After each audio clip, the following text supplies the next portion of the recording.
Hello student, welcome back to DG school with Aarti. तो आइए आज हम कक्षा 8 भाग 3 चैप्टर 2 बस की यात्रा इस कहानी को पढ़ने चल रहे हैं, जो कि हरिशंकर परसाई जी द्वारा लिखित एक व्यंग्यात्मक कहानी है। तो आइए हम अपनी कहानी को स्टार्ट करते हैं। हम कहानी को स्टार्ट करें उससे पहले यदि आप हमारे चैनल पर नए हैं तो हमारे चैनल को सब्सक्राइब कीजिए और वीडियो को पसंद आए तो लाइक कीजिएगा और अपने दोस्तों में शेयर कीजिएगा। तो चलिए कहानी को स्टार्ट करते हैं। बस की यात्रा ये एक व्यंग्यात्मक कहानी है, इसे ध्यान से और पूरी एंजॉय के साथ पढ़िएगा। हम 5 मित्रों ने तय किया कि शाम 4 बजे की बस से चलें। पन्ना से इस कंपनी की बस सतना के लिए घंटे भर बाद मिलती है, जो जबलपुर की ट्रेन मिला देती है। सुबह घर पहुंच जाएंगे। हम में से 2 को सुबह काम पर हाजिर होना था, इसलिए वापसी का यही रास्ता अपनाना जरूरी था। लोगों ने सलाह दी कि समझदार आदमी इस शाम वाली बस से सफर नहीं करते। क्या रास्ते में डाकू मिलते हैं? नहीं, बस डाकिन है। एक तरीके की ये व्यंग्यात्मक कहानी है।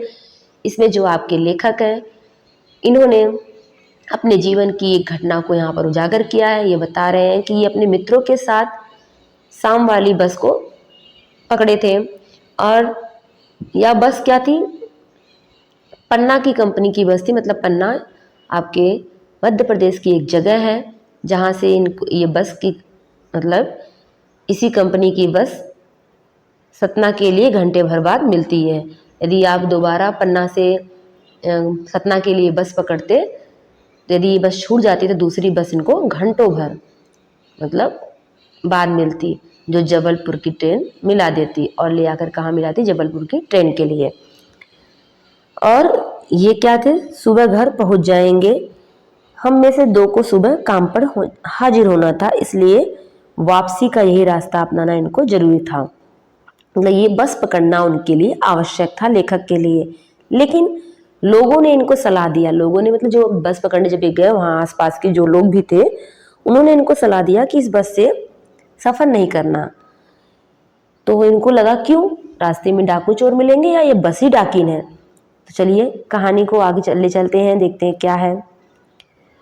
बस को देखा तो श्रद्धा उमड़ पड़ी। अब जब वो बस के करीब पहुंचे, बस को देखते ही इनको बस के प्रति लेखक के मन में क्या है? श्रद्धा उमड़ पड़ी।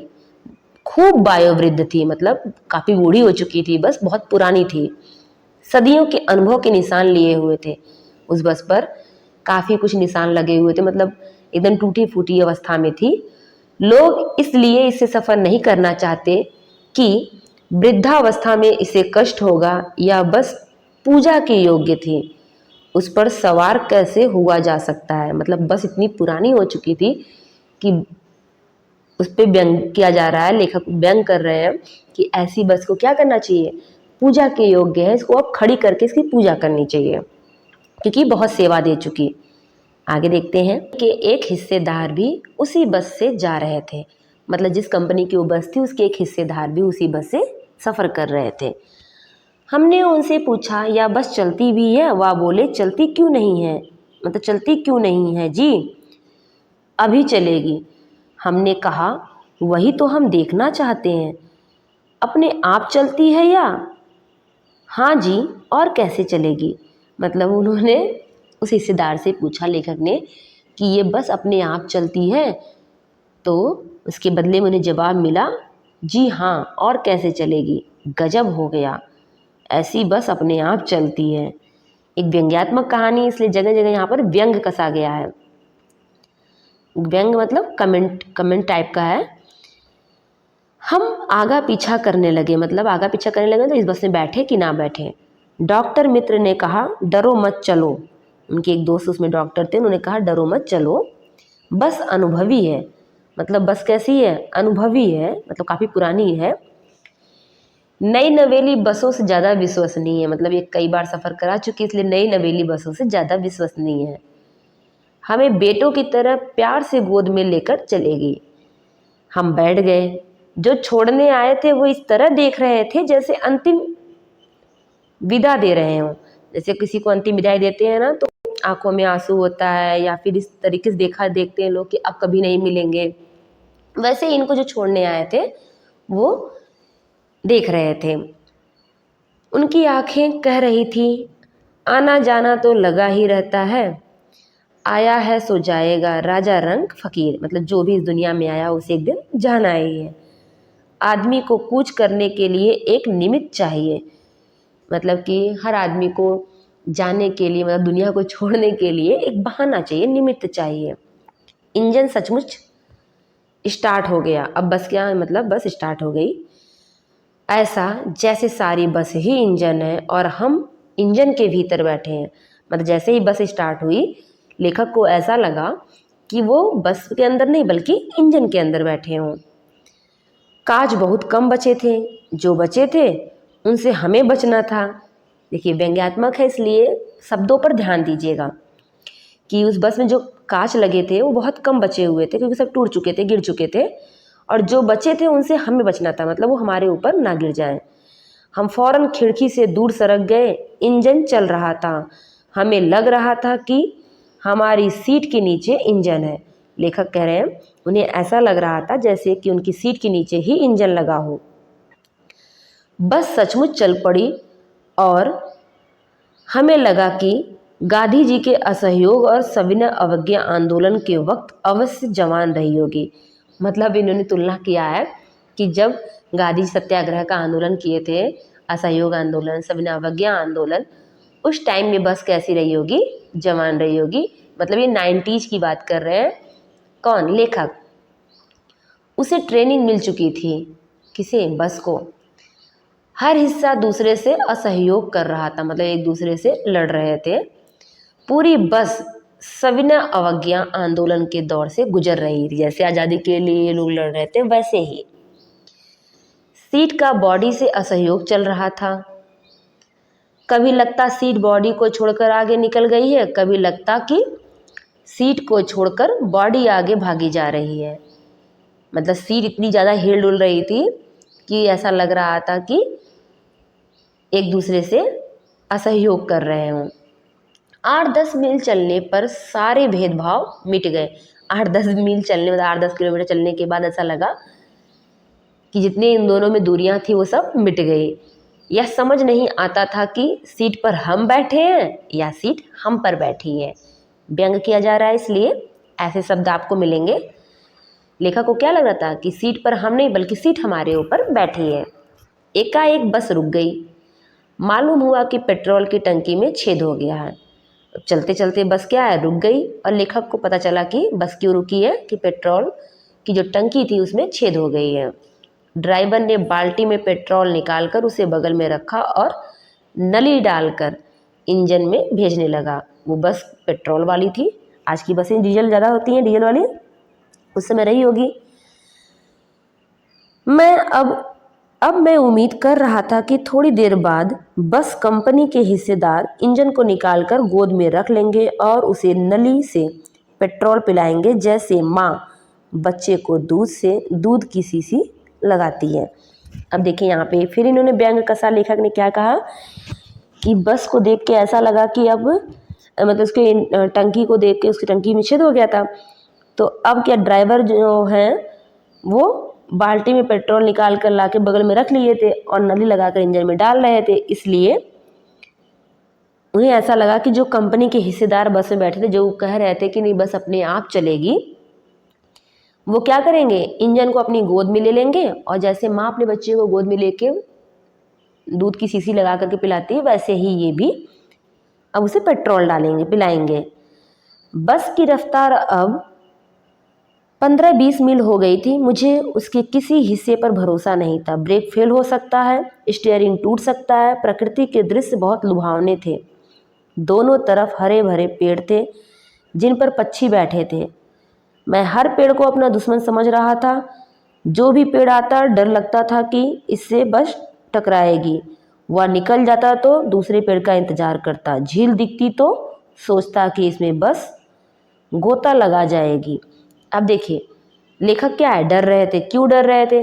क्योंकि हर बस की स्थिति इतनी मतलब जीर्ण छीण हो चुकी थी, उसका स्टीयरिंग कभी भी टूट सकता था।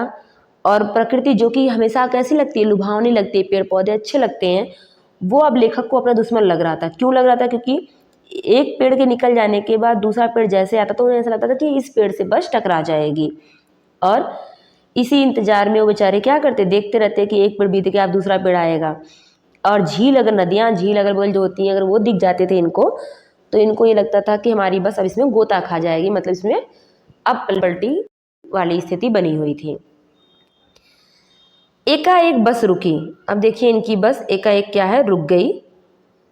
ड्राइवर ने तरह तरह की तरकीब की, परवाह चली नहीं। सविना अवज्ञा आंदोलन शुरू हो गया। कंपनी के हिस्सेदार कह रहे थे बस तो फर्स्ट क्लास है जी, या तो इत्तेफाक की बात है। देखिए अब भी जो कंपनी के हिस्सेदार बस में बैठे हैं वो मानने को तैयार नहीं है कि उनकी बस खराब हो। क्या कह रहे हैं, बस कैसी है, फर्स्ट क्लास है, और ये तो इत्तेफाक की बात है कि बिगड़ गई है। छीड़ चांदनी में वृक्षों की छाया के नीचे वह बस बड़ी दयनीय लग रही थी। लगता जैसे कोई वृद्धा थक कर बैठ गई हो।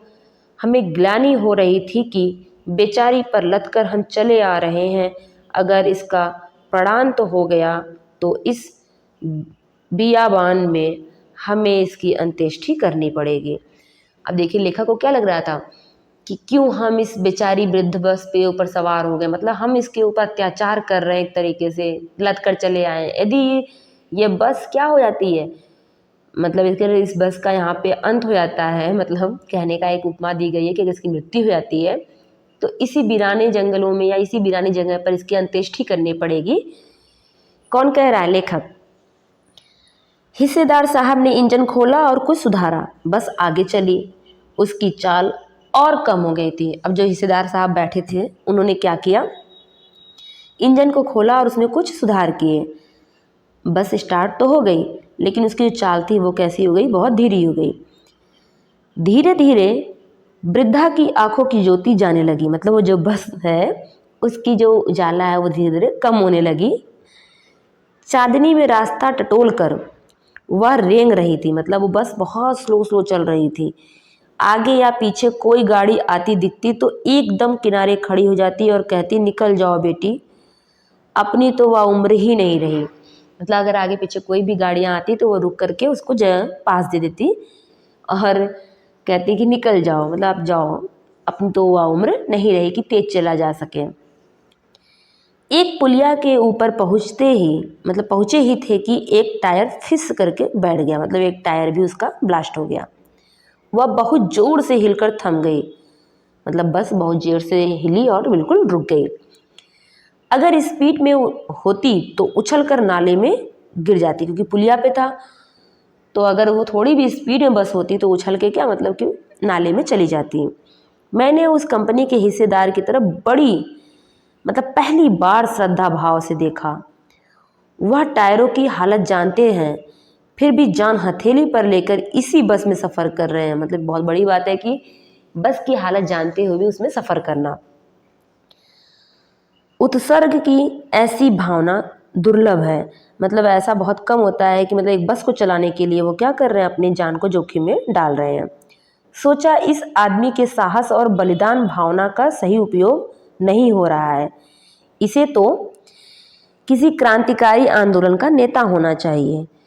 अगर बस नाले में गिर पड़ती और हम सब मर जाते तो देवता बाहें फंसारे हुए उसका इंतजार करते, कहते वह महान आदमी आ रहा है जिसने एक टायर के लिए प्राण दे दिया, मर गया पर टायर नहीं बदला। मतलब एक तरीके से यहाँ फिर व्यंग्य किया जा रहा है कि जो कंपनी का हिस्सेदार है उसे पता था कि टायर की स्थिति कैसी है, लेकिन फिर भी वो टायर ना बदल करके उसी बस में वो चल रहे थे। तो उन्हें क्रांतिकारी आंदोलन में का नेता होना चाहिए था, क्योंकि वहाँ यदि वो बलिदान होते तो देश के काम आते, लेकिन यहाँ पर ये बिना मतलब के बलिदान होने के लिए तैयार है। ये एक तरीके का व्यंग्य है। दूसरा घिसा टायर लगाकर बस फिर चली। अब देखिए एक स्टेपनी होती है ना, वो भी घिस चुकी थी, उसे लगा करके फिर से बस चली। अब हमने वक्त पर पन्ना पहुंचने की उम्मीद छोड़ दी थी। लेखक कह रहे हैं कि अब हम लोगों ने एकदम छोड़ दिया था उम्मीद कि अब बस हमें सही टाइम पे पहुंचा भी देगी। पन्ना कभी भी पहुंचने की उम्मीद छोड़ दी थी। पन्ना क्या, कहीं भी कभी भी पहुंचने की उम्मीद छोड़ दी थी। मतलब लेखक को लग रहा था कि अब वो इसी बस में उनका जीवन समाप्त हो जाएगा, अब वो कहीं भी नहीं पहुंचेंगे। लगता था जिंदगी इसी बस में गुजारनी है और इससे सीधे उस लोक को प्रयाण कर जाना है।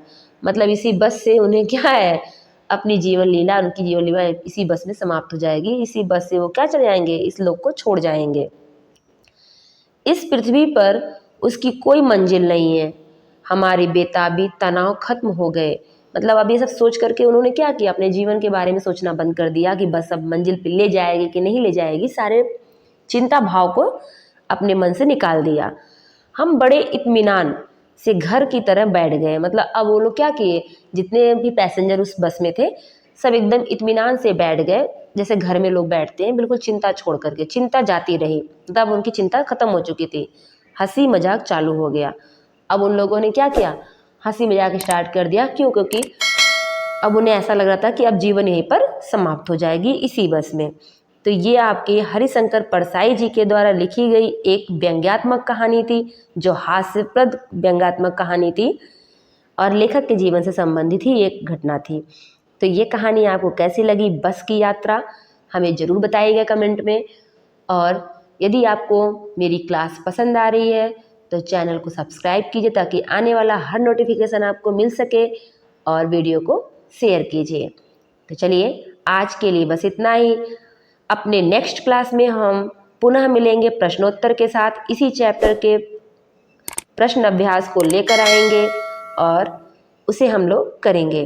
तो चलिए आज के लिए बस इतना ही। Okay, thank you students.